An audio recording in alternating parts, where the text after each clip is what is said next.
नमस्कार दोस्तों, मैं अमन स्वागत करता हूं आपके अपने YouTube चैनल एजुकेशन हब पे।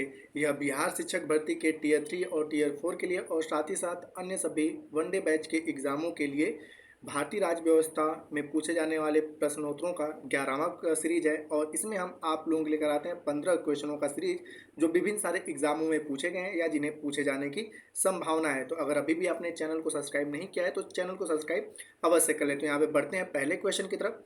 तो यहाँ पे पहला क्वेश्चन है कि पंचायती राज व्यवस्था से संबंधित समिति कौन सा है? मल्होत्रा समिति, रेखी समिति या बलवंत राय मेहता समिति या देशमुख समिति? तो पंचायती राज व्यवस्था से संबंधित जो समिति है वह बलवंत राय मेहता समिति है। तो सही आंसर होता है सी।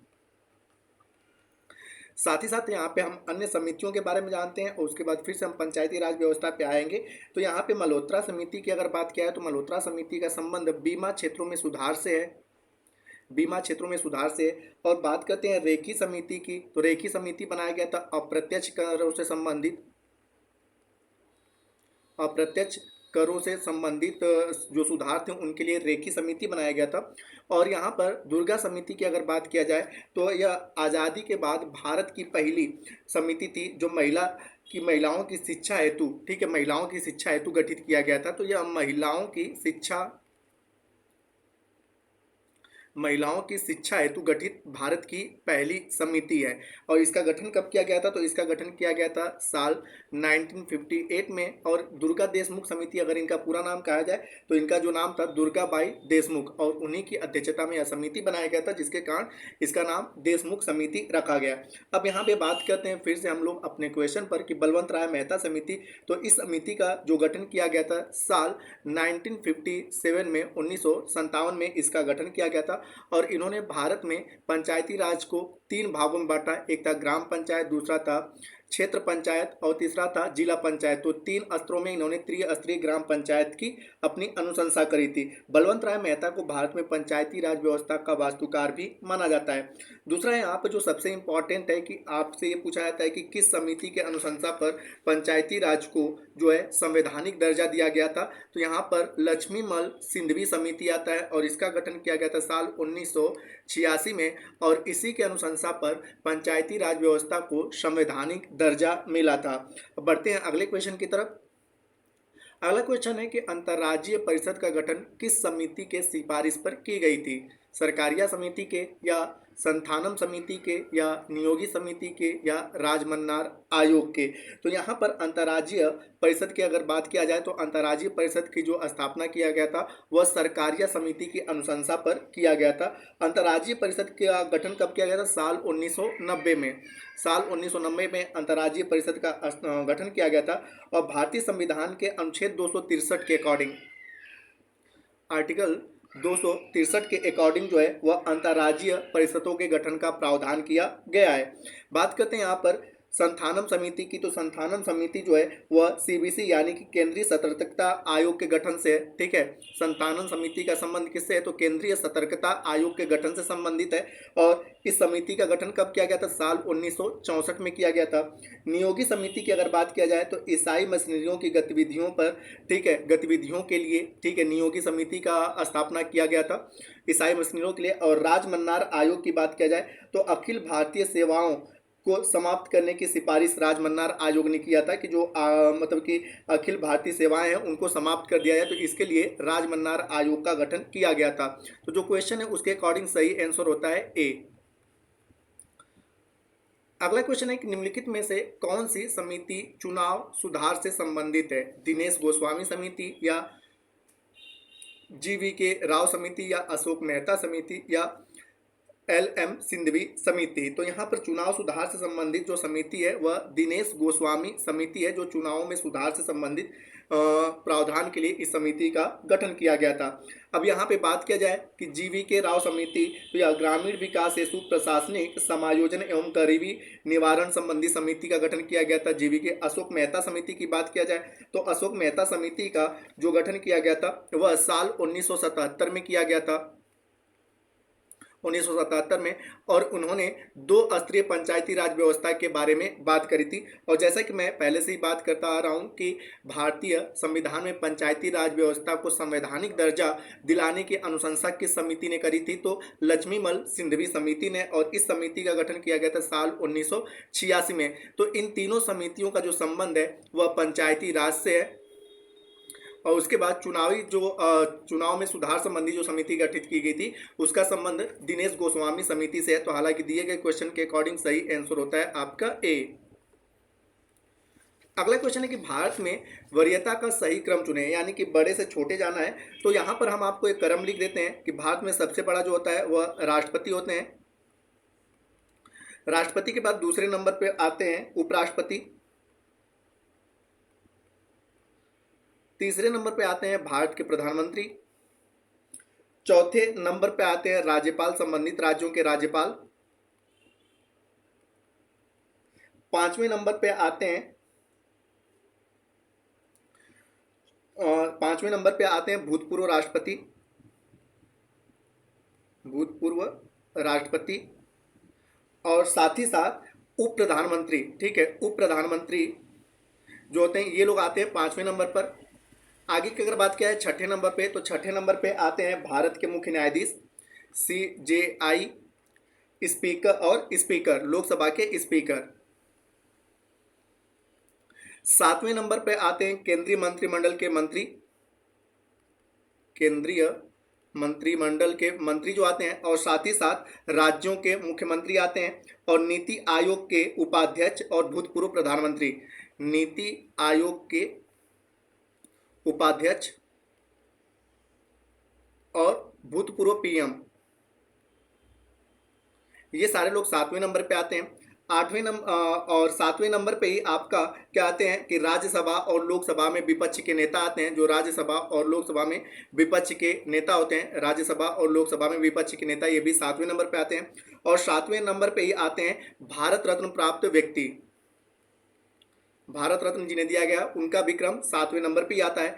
8वें नंबर पे जो आते हैं वो आते हैं कि भारत में स्थित विदेशों की पूर्णाधिकारी राजदूत एवं राष्ट्रमंडल देशों के उच्चायुक्त, और 9वें नंबर पर हाई कोर्ट के न्यायाधीश आते हैं, सुप्रीम कोर्ट के न्यायाधीश आते हैं, सुप्रीम कोर्ट के जो आपके जज आते हैं, ठीक है वो।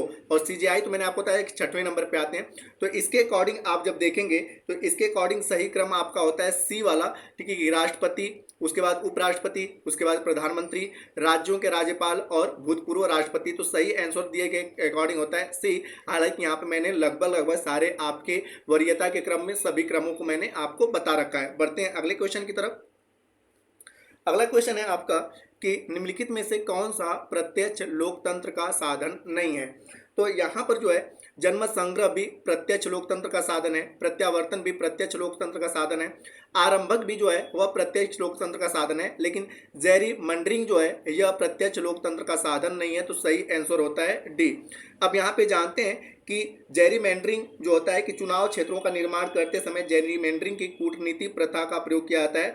और जेरीमैंडरिंग कहाँ पर प्रचलित है, तो जेरीमैंडरिंग जो है USA यानी कि यूनाइटेड स्टेट ऑफ अमेरिका में प्रचलित है। वैसी लोकतांत्रिक व्यवस्थाएं जिनमें जनता द्वारा निर्वाचित प्रतिनिधि को जनता कभी भी सत्ता छोड़ने को कह सकती है वह प्रत्यक्ष लोकतंत्र कहलाता है। और दुनिया में एकमात्र ऐसा देश है जहां पर प्रत्यक्ष लोकतंत्र है और वह है स्विट्जरलैंड। हालांकि पूछा गया है कि निम्न में से कौन सा प्रत्यक्ष लोकतंत्र का साधन नहीं है, तो जेरीमैंडरिंग है कि यहाँ पे एक अलग से जो होता है क्या किया जाता है कि ऐसे अमेरिका में राष्ट्रपति का चुनाव होता है तो राष्ट्रपति के चुनाव के लिए एक अलग से क्या किया जाता है कि चुनाव के लोगों के लिए नियुक्त किया जाता है, तो उसी को हम लोग जेरीमैंडरिंग के नाम से जानते हैं। बढ़ते हैं अगले क्वेश्चन की तरफ। तो अगला क्वेश्चन है कि निम्नलिखित में से कौन से पंचायती राज व्यवस्था का अंग नहीं है। तो अब यहाँ पे आपने पता है कि बलवंत राय मेहता समिति का जो गठन किया गया था साल 1957 में, और इन्होंने 3 स्तर के पंचायती राज की प्रावधान किया था। पहला था ग्राम पंचायत, दूसरा था ब्लॉक समिति या ब्लॉक पंचायत, और तीसरे स्तर पे था आपका जिला पंचायत।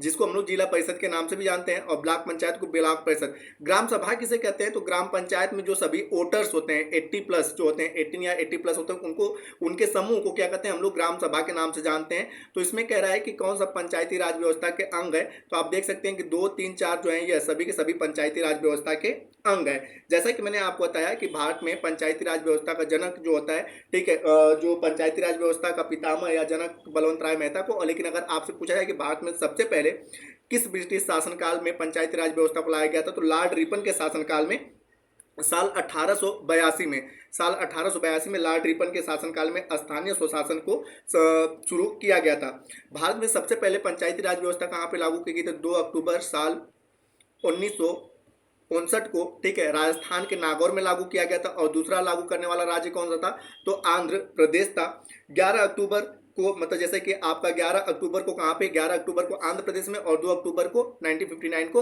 राजस्थान के नागौर में लागू किया गया।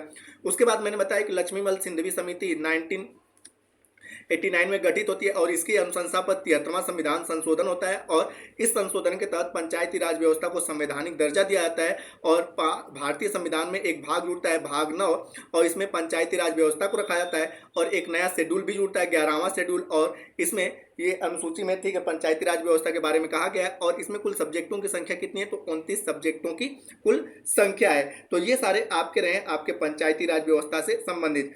अब यहाँ पे बात किया जाए कि वर्तमान समय में पंचायती राज व्यवस्था किन किन राज्यों में लागू नहीं है, तो पंचायती राज व्यवस्था जो है वह नागालैंड में, मेघालय में, मिजोरम में लागू नहीं है। और किस केंद्र शासित प्रदेश में लागू नहीं है, तो यूटी की अगर बात करें तो दिल्ली में, ठीक है, पंचायती राज व्यवस्था नहीं लागू है। इसके अलावा भारत के सभी राज्यों में पंचायती राज व्यवस्था यानी कि 73वां संविधान संशोधन लागू होता है। तो हालांकि दिए गए क्वेश्चन के अकॉर्डिंग सही आंसर होता है ए। अगला क्वेश्चन है कि भारतीय संविधान में मूल कर्तव्यों को कब जोड़ा गया था, 52वां संविधान संशोधन के द्वारा, या 42वां संविधान संशोधन के द्वारा, या 44वां संविधान संशोधन के द्वारा, या 51वां संविधान संशोधन के द्वारा। तो भारतीय संविधान में जो है मूल कर्तव्य को जोड़ा गया था, फंडामेंटल राइट्स को, 42वां संविधान संशोधन के द्वारा। तो सही आंसर होता है बी। जैसा कि आपने पता है कि मौलिक कर्तव्यों की जो है आपका, इसको भाग 4 क में रखा गया है, 4 क में, और इसका आर्टिकल जो है वह 51 क है। किसकी अनुशंसा पे, तो सरदार स्वर्ण सिंह समिति के अनुशंसा पर इसको जोड़ा गया था। मौलिक कर्तव्य को किस देश से लिया गया है, तो मौलिक कर्तव्य को रूस से लिया गया है, ठीक है। ये सारे इसके फैक्ट आते हैं।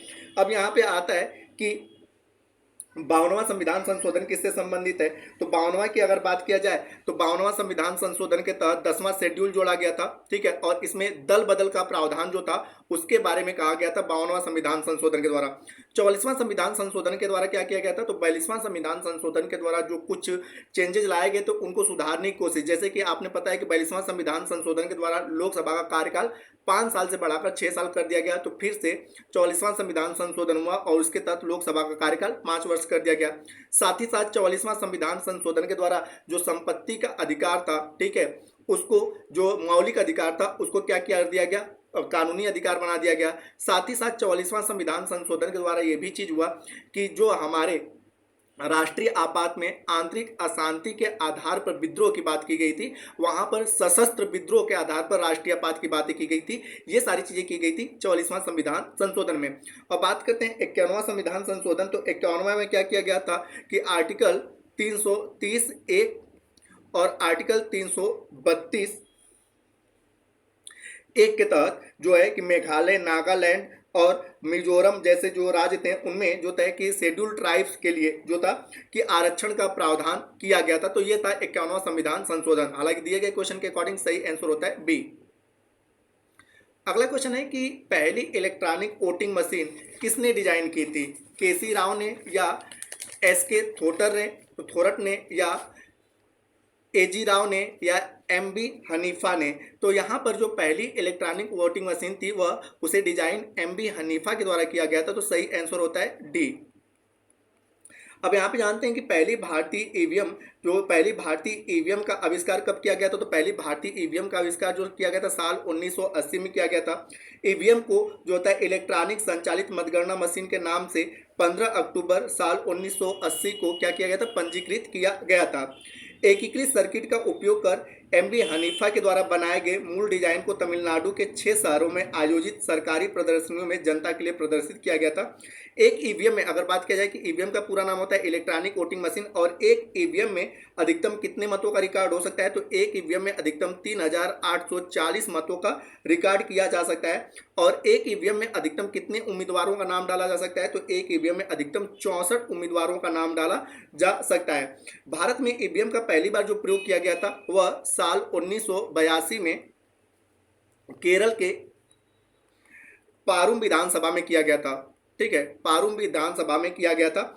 और लोकसभा के चुनाव के लिए ईवीएम का पहली बार प्रयोग कब किया गया था, तो लोकसभा के चुनाव के लिए ईवीएम का सबसे पहली बार प्रयोग साल 2004 में किया गया था। और ईवीएम का प्रयोग करके साल 1999 में पूरा चुनाव कराने वाला पहला जो राज्य है वह गोवा है। तो अगर आपसे पूछ दिया जाए कि पूरा चुनाव कराने वाला, ठीक है, ईवीएम के द्वारा पहला राज्य कौन सा था, तो वह गोवा था। कब, साल 1999 में। जैसा कि पहली बार प्रयोग 1982 में होता, लेकिन केरल के केवल पारुन विधानसभा में इसका प्रयोग किया गया था। और गोवा ऐसा राज्य था जिसने अपने पूरे विधानसभा का चुनाव साल 1999 में किससे कराया था, ईवीएम से कराया था। अब यहाँ पे होता है कि वीवीपैट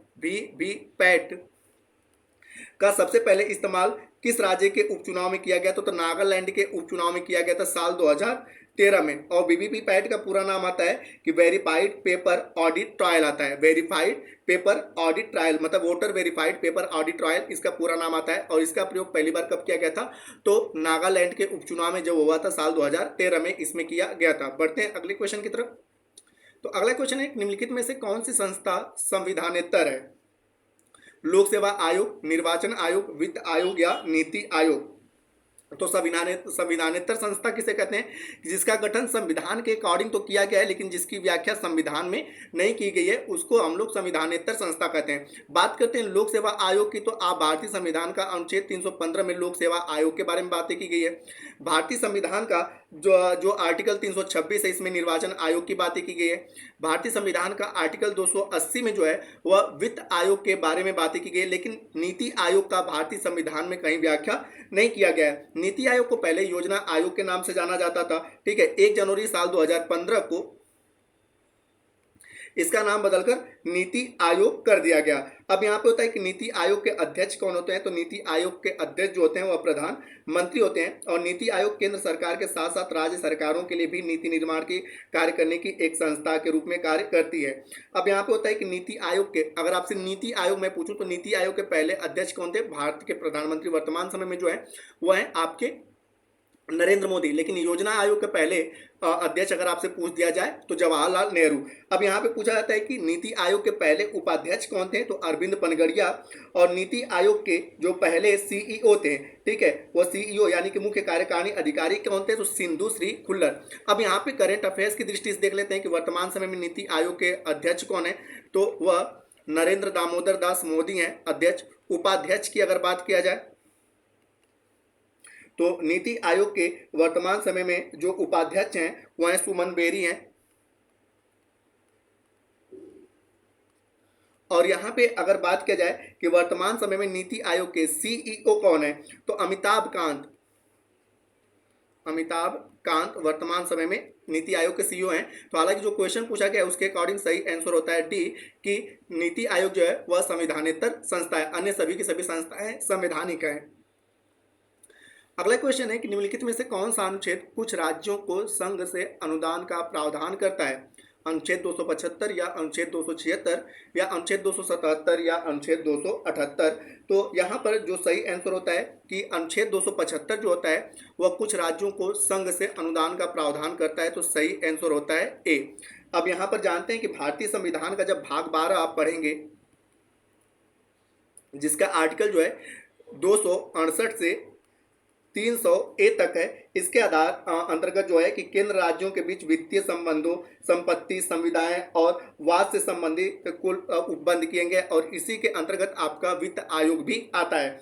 अब यहाँ पे बात करते हैं कि जो आपका अनुच्छेद 276 है, अनुच्छेद 276 के तहत वृत्तियों, व्यापारियों, आजीविकाओं और नियोजनों पर टैक्स लगाने का प्रावधान किया गया है। और अनुच्छेद 278 की अगर बात किया जाए तो अनुच्छेद 278 के अंतर्गत कुछ वित्तीय विषयों के संबंध में पहली अनुसूची के भाग ख के राज्यों से करार उल्लेख किया गया है।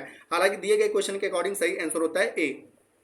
अगला क्वेश्चन है कि किसी दल को विपक्षी दल का दर्जा प्राप्त करने के लिए कम से कम कितनी फीसदी सीट प्राप्त करनी होनी चाहिए? 10%, 15%, 20% या 12%? तो यहाँ पे होता है कि किसी भी दल को, विपक्ष का दल, वह लोकसभा में हो या राज्यों के विधानसभा में हो, कुल सीटों का जब तक वह 10% प्राप्त नहीं करेगा तब तक उसे विपक्ष के दल की मान्यता नहीं दी जाएगी। तो यहाँ पर सही आंसर होता है ए।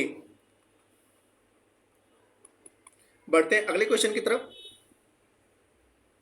कि केंद्रीय सतर्कता आयोग का मुख्य कार्य क्या है? यहाँ पे है कि मुख्य कार्य है, पहला है कि देश के जांच अभिकरणों की निगरानी रखना।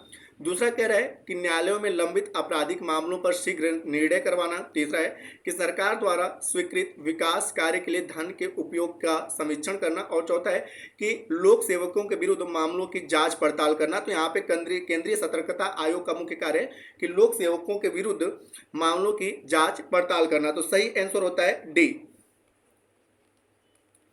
अब यहाँ पे जानते हैं कि केंद्रीय सतर्कता आयोग की स्थापना कब की गई थी? तो केंद्रीय सतर्कता आयोग की स्थापना संस्थानम समिति के अनुशंसा पर साल 1964 में किया गया था। अब यहाँ पे कहते हैं कि सुरेश जो है एन पटेल केंद्रीय सतर्कता आयुक्त के अध्यक्ष हैं और इस संगठन को साल 2003 में जो है संवैधानिक दर्जा दे दिया गया। तो आपसे ये पूछा जाए कि संवैधानिक दर्जा केंद्रीय सतर्कता आयोग को कब दिया गया? साल 2003 में। हालांकि इसका गठन कब किया गया? संस्थानम समिति के अनुसार पर साल 1964 में। और इसका कार्य क्या है? तो लोक सेवकों के विरुद्ध मामलों की जांच पड़ताल करना है। बढ़ते हैं अगले क्वेश्चन की तरफ। तो अगला क्वेश्चन है सुमेलित करना है। पहला कह रहा है कि पंचायती राज का गठन किस अनुच्छेद के अंतर्गत है? तो आपने पढ़ा होगा फंडामेंटल राइट्स, डीपीएसपी। तो उसके अंतर्गत जब आप अनुच्छेद 40 पढ़ते हैं तो ए का क्या हो जाएगा? 3 हो जाएगा। ए का 3 है कि अनुच्छेद 40 में पंचायती राज व्यवस्था का। बी का है समान नागरिक संहिता, तो ये भी आपके डीपीएसपी के अंतर्गत आता है। और समान नागरिक संहिता का व्याख्या किया गया है अनुच्छेद 44 में। और समान नागरिक संहिता को लागू करने वाला स्वतंत्रता के बाद पहला राज्य कौन बना है?